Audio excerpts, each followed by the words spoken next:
Welcome to this webinar put together by the organizers of the Africa Oil Week.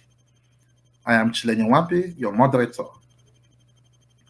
This webinar is intended to discuss a recent report published by Mackenzie with the title, Can Local Content Thrive in a Low-Cost Upstream Industry? The report analyzes some key recent trends in the oil and gas industry, especially between the period 2012 to 2019, that have important implications for local content in sub-Saharan Africa. The publisher of the report, Mackenzie, is a well-recognized intelligence provider, empowering decision makers with unique insight on the world's.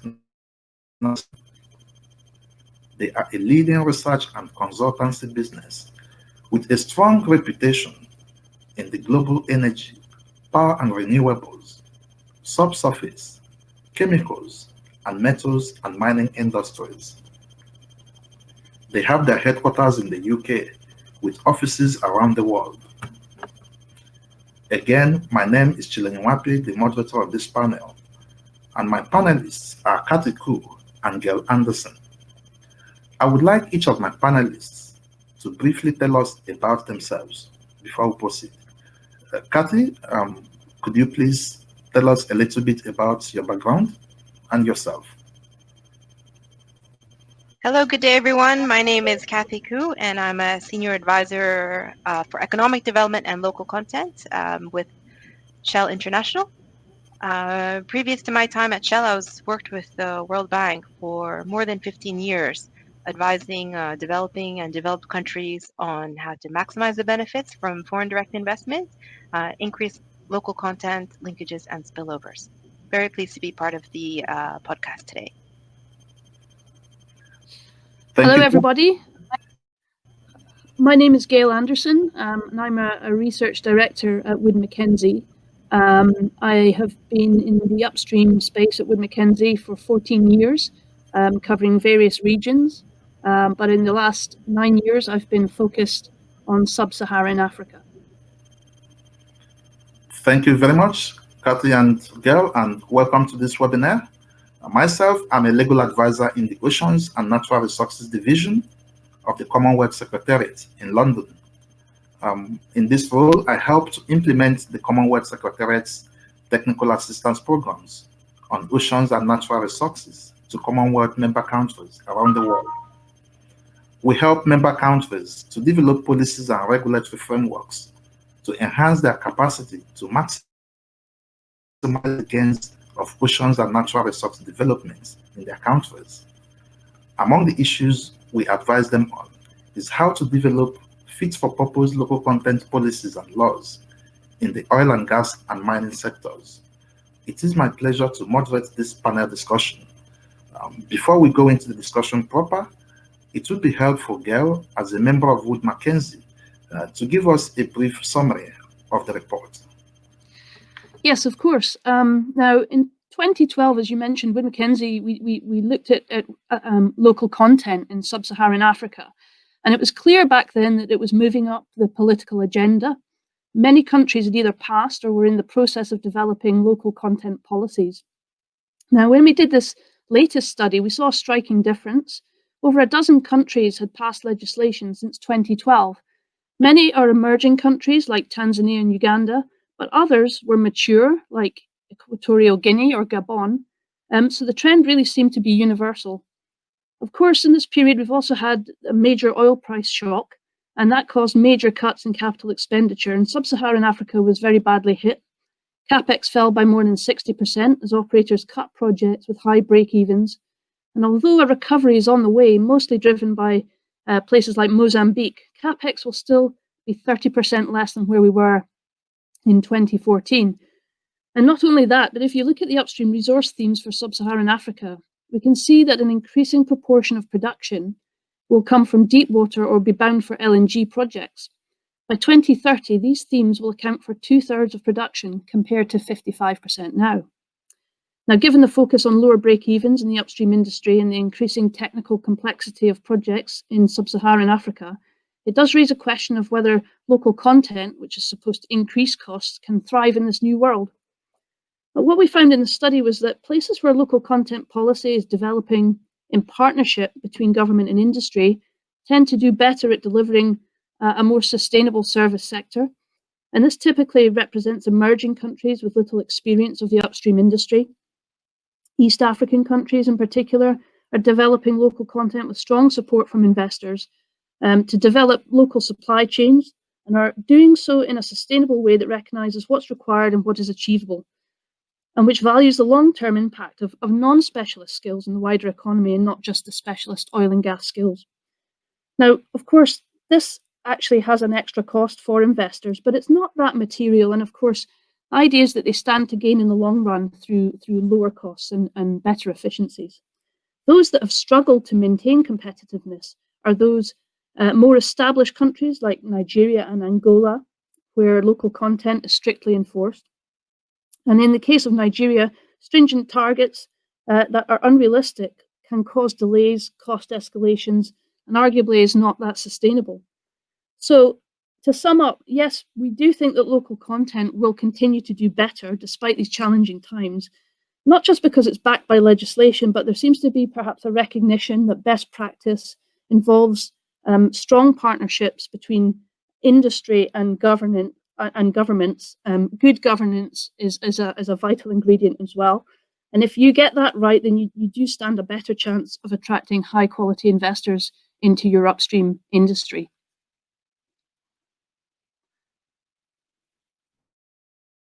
The report, it's obvious that the report deals with a lot of issues that have a lot of implications for oil and gas development in Africa. Kathy, one of the things I would like you to tell us about is you've been following local content for a long time, both during your time in the World Bank, and now that you have joined Shell, plus some other consultancies that you have done in your career. How is local content defined in the year 2019, and how is it different from the way it has been defined previously?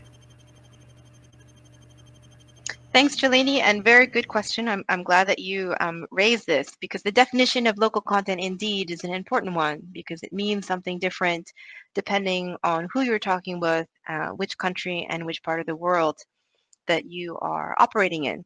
I think if you go back in time, in the early days, local content was defined very clearly in terms of having the NOC being involved in the asset and oversight and management.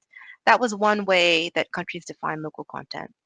Over time, then what we see is that countries were saying, well, local content is not just about government involvement. It also involves making sure that our local companies, our domestic companies, have an equity stake in the companies that are defined as local.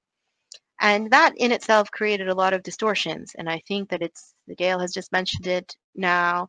There are governance issues, competitive issues around defining local strictly in terms of equity ownership. In sort of the modern day definition of local content, I think very much governments, enlightened governments, industry, and the academic community is moving towards the concept of an in-country value or creating shared value. These things cannot be measured directly, but they definitely don't relate only to equity and only to hitting a target, a procurement spend, for example, but it talks about increasing the value add of a product in country. How do you measure that? It's difficult. Increasing the skill sets, upskilling individuals so they're not working at the low end spectrum of the equation forever. So definitely the definition has changed, and I think it's moving towards better shared value or in-country value is really how the enlightened countries are moving towards an industry. Thank you very much, Kathy. And also, one issue that comes up from there, I would like Gail to give me her perspectives. You have studied local content policies and laws across Africa. What do you see, or do you recognize an emerging consensus within Africa, especially on how local content should be defined or understood? I mean, it's true that there are sort of differing approaches, and I think that these approaches kind of differ according to the stage that the countries are in the kind of development of their upstream sectors. When we talk about Nigeria, we talk about Angola, they had policies that were kind of top down, if you like. These countries have been producing oil for many decades, and then local content came along, and it has been quite a top down approach that has ultimately resulted in quite severe cost inflation for those countries. And I think it's interesting when you see that sort of alternative approach when you have emerging countries. And we mentioned some in East Africa, for example, where there's the upstream kind of partners have a really important role to play in terms of education, educating the government in terms of what is required, and that's kind of a more of an evolving approach. Now, in terms of is there consensus? I think that if you look at countries that have maybe gone with a more target-driven approach, I think there's a realization that those targets, which are often quite arbitrary, maybe don't produce the best results. And what we see is perhaps attempts at moderating local content targets to make them a little bit more achievable, to try and improve attainment levels, and also I think that that kind of experience from other countries. I think there's maybe a growing consensus that sort of top-down target-based approach isn't the way to go, and that sort of growing local content and doing it more sustainably, I think is another theme that kind of we see emerging, making sure that the development of local content isn't a short-term thing. It's something which will kind of have multiple benefits in the wider economy, and so a longer-term approach as well. So there is perhaps a kind of consensus forming, but there are still very different approaches clearly in existence.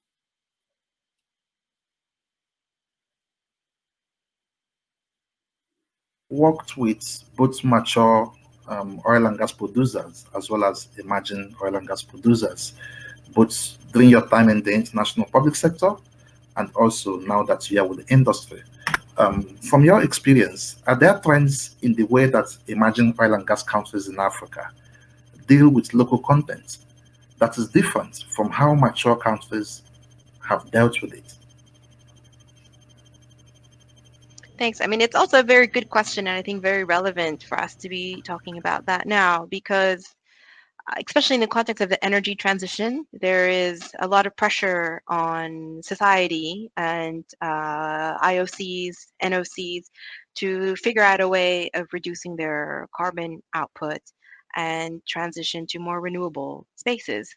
Well, if you are an emerging producer of oil and gas, and the capacity and the capabilities of your country, your institutions, your structures are still in the early stages, by the time the next few generations come along and are able to service the oil and gas sector, then it might be that the opportunities around that space are limited. And so you asked what are new and emerging producers doing? I'm not sure that they are fully prepared for that future world, but I do think, as a development professional, I would always advise that you have to walk before you run, and make sure that the building blocks are in place so that the skill sets that you are nurturing can adequately service multiple sectors of the economy. That's the linkages and spillovers question. That's the economic diversification question. That's preparing our youth to be ready for the future. So I very much, would advise that, with my development hat on, would advise that people train across multiple skill sets, and not only to be the wells engineer or to be the geophysicist for oil and gas, but that you train for skill sets and jobs which we might not even be able to imagine at this point. that would be my main advice. Okay, thanks very much for that perspective. Gail, we heard one from Kathy. I would like to hear what you think about the question I've just asked. Do you think that the new entrants are in any way leading the way in local content? Are there any things that the rest of the region in Africa, can learn from the new entrants? Well, I think I think there is a more of a realization that, as Kathy said, you can't run before you can walk. So there's definitely a sort of appreciation, or a growing appreciation, that maybe the non-specialist skills, which may not make up a huge proportion of the overall cost of a project, but those non-specialist skills have really strong linkages into the wider economy. And those are skills which, with support, can be provided more easily by local suppliers. Now, obviously, governments are understandably keen to develop specialist upstream skills, but this raises questions of sustainability, and also increases the risk of higher upstream costs. And the difficulty with those specialist skills is if there's not a steady supply of upstream projects, then you've got that risk of highly skilled workers being laid off and sort of maybe going elsewhere for work. So I think kind of focusing or not taking your eye off the non-specialist skills as well, which I think kind of will sort of result in a sort of more long-term growth, not just sort of in terms of the upstream industry, but in terms of the wider economy. And I think that kind of approach is something which is really important, and I think that's something that other countries, maybe those that are very target driven, should pay more attention to. One of the things I gather from the answers of both of you is that the emerging countries are very likely making the same type of mistakes that your countries made, perhaps without knowing what they are doing. It's something that I think would warrant further discussion. But I just want to go quickly to one of the things you raised when during your summary of the report, and I'm talking to Gail. You raised the issue that government-industry partnership is critical to the success of local content policies in the oil and gas industry in sub-Saharan Africa. What kind of partnerships are you talking about? What form would those partnerships take? Well, sort of, when sort of a country emerges as an oil and gas province, in many cases, there's limited understanding of the industry in terms of the costs of development, the standards required by the upstream sector, health and safety. There's a whole kind of litany of knowledge that needs to be shared, so that the upstream operators, and obviously working closely with the government, have it's almost a bit like a hand-holding exercise where you're trying to sort of explain what is required, and they're looking to develop the local service sector, and so it's a close dialogue between investors and government is really important. So that's the kind of sort of partnership sort of that I'm thinking of. But it's that sort of understanding, imparting that knowledge, so that the government can sort of go, okay, right, we need these skills. What can we do to try and sort of support the local service sector? I know that companies like Tullow Oil have done sort of or achieved quite high levels of local content through their approach in places like Ghana and Uganda, and that sort of close relationship based on trust and dialogue, I think, is really important, so that both sides kind of can benefit from the relationship.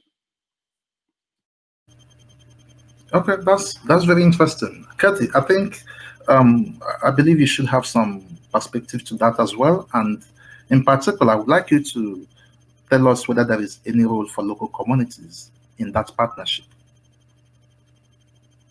No, absolutely. And I think, in my earlier discussion, when I defined local, I didn't mention the geographic local. in that, the world is our oyster now. You can go from one side of the planet to the other in 24 hours. Is that local? I think a lot of the definitions of local now relate to local communities, not just national definition. So a Malaysian is not just a Malaysian. They're a Sarawakian, they're a Saban, they're someone from KL. So it's a very different definition of local. And that is also important to reflect in when we talk about partnerships and engagements with government. So it's no secret, federal governments and state level and regional governments don't always agree. They don't always see eye to eye because their interest drivers are very different. And in my previous work in development and my current work now, I see that even more so, the engagement with local communities and local government needs to be tallied up against the engagements that we have at the national and federal level. Very different objectives, but clearly the impacts are felt the most at the local community and the local government level. So collaborating closely, and Shell has had some extremely successful examples of where we coordinated with regional governments. I would say that some of it is best in class, where there is a hand-in-hand partnership between the two, because ultimately you cannot deliver local content in a silo as industry and or as government. So that partnership I want to emphasize over and over again is critical to delivering local content or in-country value or shared value, no matter how you define it. Okay, that's very interesting. One of the key findings of the report is that there is limited linkage between the oil and gas industry and the wider economy in Africa. Gail, what are the reasons for that? Well, obviously, with sub-Saharan Africa's kind of, upstream industry being very focused these days on deep water developments, LNG projects, and that kind of trend is only going to strengthen in the future. These projects kind of require sort of really, really specialist high-tech skills, which only a few sort of companies in the world can deliver. And I'm thinking about things like subsea equipment. There's a few companies in the world that kind of dominate the market there, and so it's kind of difficult, to develop local content in these really specialist sectors. Because it takes a lot of time to get the skills, the local kind of infrastructure needs to be in place, and subsea manufacture is an incredibly complex thing involving very long and complex procurement supply chains. So it's really kind of difficult for to develop those types of skills in a country, and of course there's sort of limited kind of connections with the wider economy, beyond those really specialist areas, which is why it kind of makes more sense to maybe focus on the sort of less specialized skill sets, and that you can get sort of things like engineering, design, and construction work happening in Africa, and that's already sort of happened, and this is positive. But what you want to make sure is that there are kind of follow-on jobs for these workers. If they've been trained up in the upstream, is there sort of future jobs for them? Are there further projects coming through the pipeline, or can you diversify maybe into downstream projects or non-oil sectors such as civil engineering, and improve those linkages. So yeah, I mean, I think that kind of issue with Sub-Sahara is that a lot of projects nowadays are extremely specialist, and that does create problems. To meet local content, targets, for these skills is really very difficult to achieve. Okay, thanks. And related to that, Katie, are there some strategies from your experience in the industry? Are there some strategies to promote linkage between the industry and the wider economy that have worked, or that you have applied in your company and that have worked? Well, I mean, it's a difficult question. If we all had the answer to that, then we would all be citizens of wealthy nations, right? I mean, if I could just sort of stereotype and lump in what I've seen has been the most successful, in my career in this space, is the visioning part. It's the visioning part of the company and the visioning part of the government. So, for example, Shell has three main ambitions as a company, three, and we have a strategy for delivering and achieving each of those ambitions. Okay, and we review them and we tweak them as needed. Governments that are particularly successful also have the same visioning. So you have Visions 2040, Visions 2030, the energy reform strategies for 5 years. So countries also do visioning exercises. And it's not perfect. Some of it's a bit theoretical, but I think the point is it gives it a goalpost.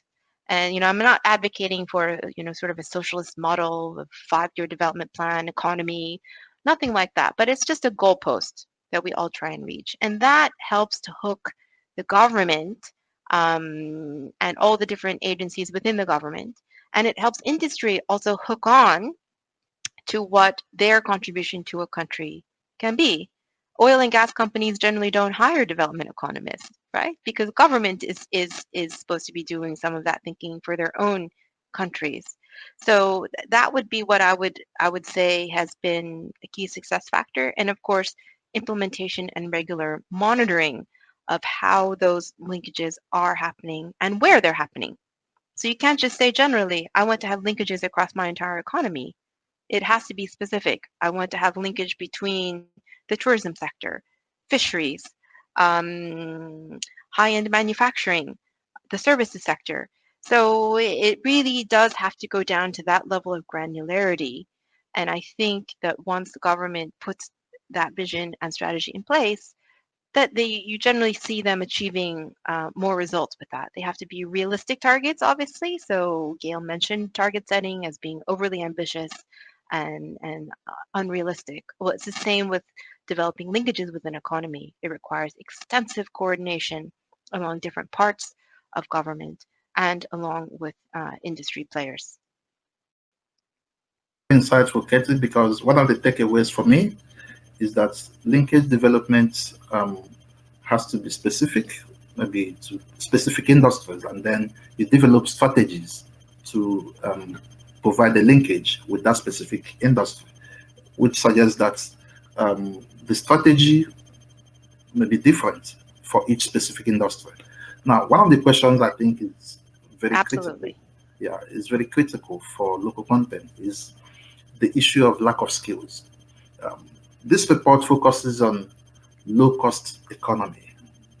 Um, Particularly, Katie, I would like you to let us know how companies are dealing with local content publications in deep offshore, where the lack of skills is even more intense. Well, I think this fits in right along with the tone of the discussion that we're having. Is deep offshore are very specialist skill sets, even for the most advanced and mature oil and gas countries. And so I think that countries need to be realistic about what it is, and what the skill sets are required, and whether and how much of their local skills can be used in that direction, where they're ready to go that way. I looked at one country yesterday in that the local content target that we have for a fairly mature oil and gas country only sits around 8 to 10%. Now, is it because Shell is not interested in developing local capacity? Is it because the government doesn't have high expectations? No, absolutely not. It's because this country, which is very well able to service the onshore and the shallow water, we're hitting local content targets of 50 or 60%. It's just that the specialist skill sets push even the most mature economies. And so that's where governments really need to take a close look. If you're looking at a oil and gas free future in multiple decades to come, do you want to build those specialist skill sets, or do you want to build on some of your existing capacity base and branch out into other sectors of the economy? So maybe your skill sets can be developed to fuel energy transition, renewable spaces. And we will be discussing these topics at the local content session at Africa Oil Week as well. To be interesting. I look forward to that.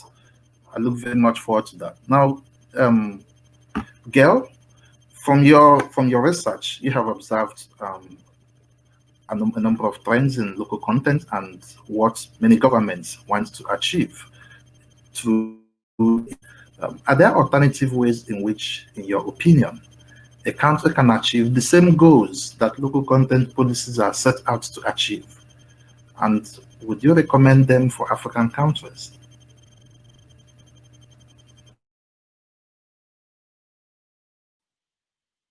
Sorry, I didn't quite catch the question. I mean, are there alternative ways in which a country can achieve the same goals that local content policies are set out to achieve? And would you recommend those ways for African countries? Well, I think that what we've seen is we talk about targets, and targets kind of have been a sort of kind of major theme, in terms of local content. And I think there are issues with that. And I think that the alternative approach, which is what we've been talking about, I think is that sort of more kind of dialogue-driven approach. And Kathy talked about governments having kind of development goals, so that aligning local content with those goals and sort of having good dialogue between industry and government. I think that is probably the way to go.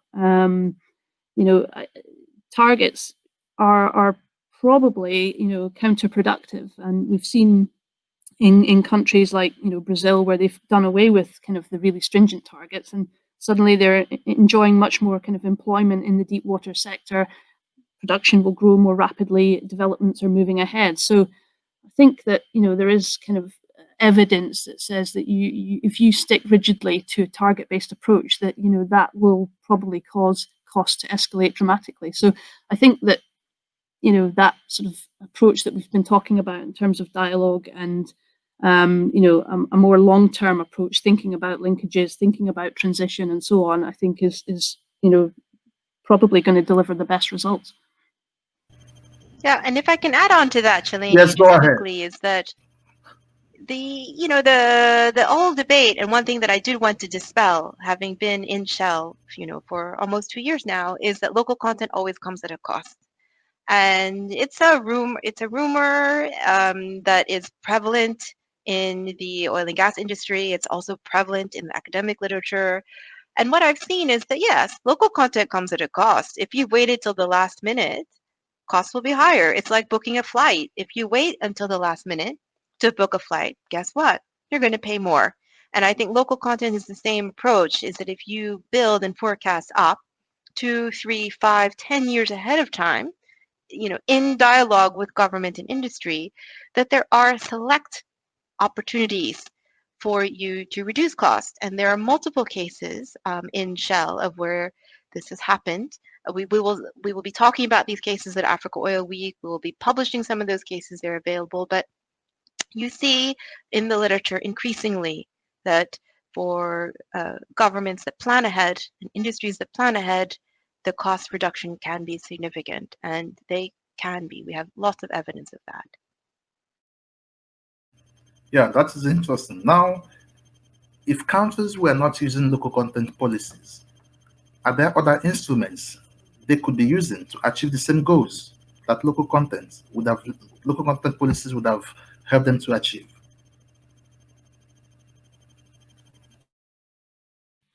Any views on that, Katie? Sorry, can you repeat the question? You just dropped out slightly.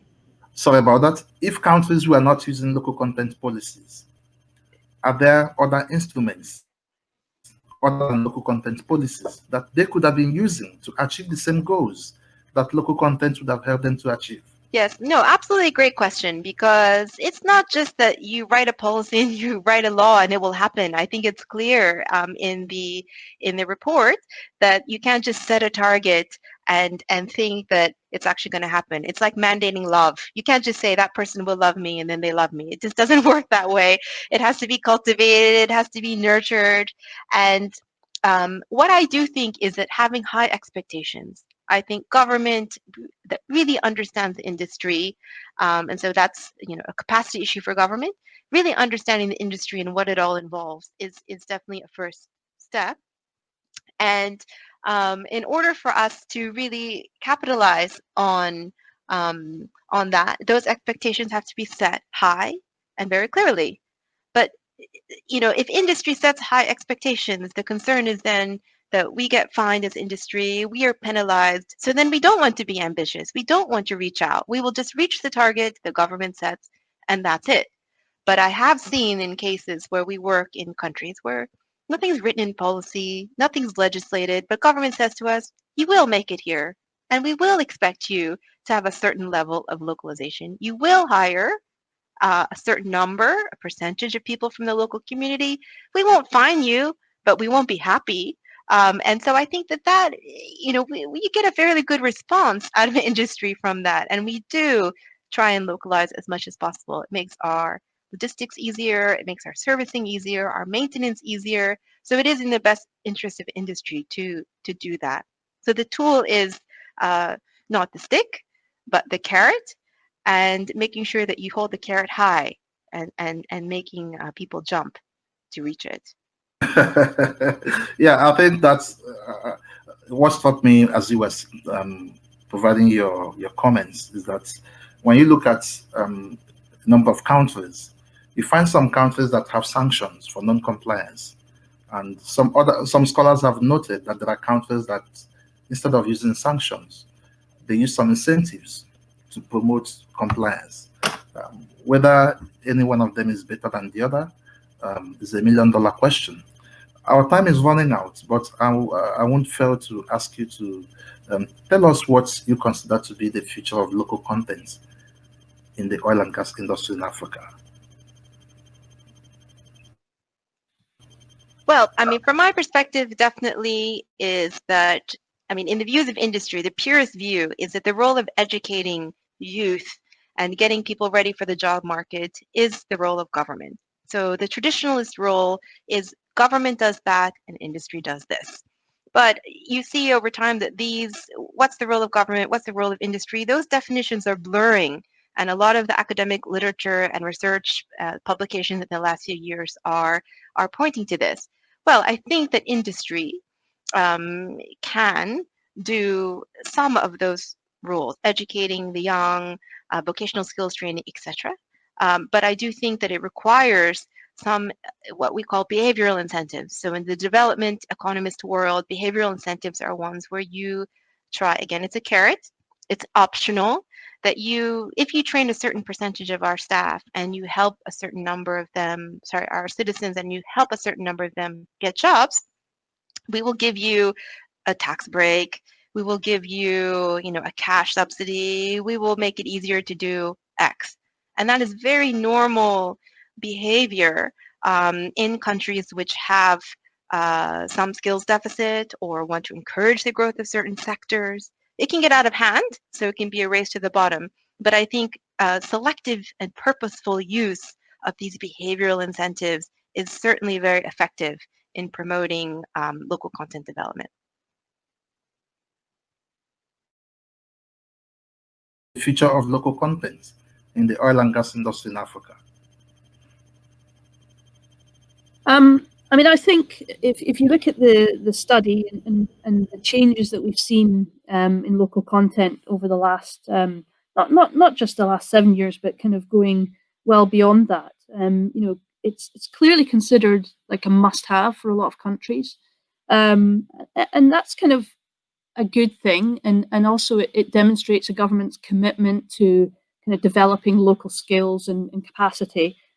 So I mean, I think that, as we've discussed today, it's not so much about, here's local content and that's going to sort of be a magic wand that's going to make it happen. What we realize today is that, there are different ways of going about it, and there is perhaps improvement in local content delivery in sub-Saharan Africa, because of the recognition that partnership approaches and good governance is vital. Legislation helps, but yes, you need good governance and partnership to sort of help it grow. So I mean, despite the challenges that we talked about in sub-Saharan Africa, with the very complex deep water developments, LNG projects, companies around the world sort of looking for lower break-even projects. If local content is delivered sustainably, then there's I'm optimistic that we can see levels of it improve in sub-Saharan Africa, that we kind of move away from this sort of rampant cost inflation, which has been the hallmark of sub-Saharan Africa since 2014 or so. And I think that if these sort of approaches are kind of rolled out in more and more countries, then I think that the outlook is quite positive for the continent. That brings us to the end of the webinar. Thank you, Katie and Gail, for your insightful thoughts on local content in the oil and gas industry in Africa. We hope to continue this discussion at the Africa Oil Week in Cape Town, South Africa, from 4th to 8th November 2019, where we hope other panelists will join us. Have a wonderful day, and thank you once again for joining us. And I thank the Africa Oil Week for putting this webinar together. Thank you. Thank you, everyone. Look forward to seeing you at Africa Oil Week. Thanks, everyone. I think that went well from our side. We might need to make one or two tiny little snips in the middle, but overall, I think that was great. So we'll get that put together and send it over to you all. Good. Thank you very much. Thanks for organizing. Thanks. Yep. See you all. Gail, at some point I want to touch base with you. You're at Africa Oil Week, yes? I'm not sure. I haven't got my flights booked yet, so we'll see. But I definitely will reach out and get in touch, Kathy. If you want to have a chat anytime, I'm available. I want you on Local Content Day. Chilenye, okay. We've already roped him in, so let's think of a way for you to be involved if you're there. Would love to see you there. Fantastic. Okay, let's offline. Okay. Yeah. Take care. Talk soon, everyone. Have a good day. Bye-bye. Bye. Bye. Bye. I am such.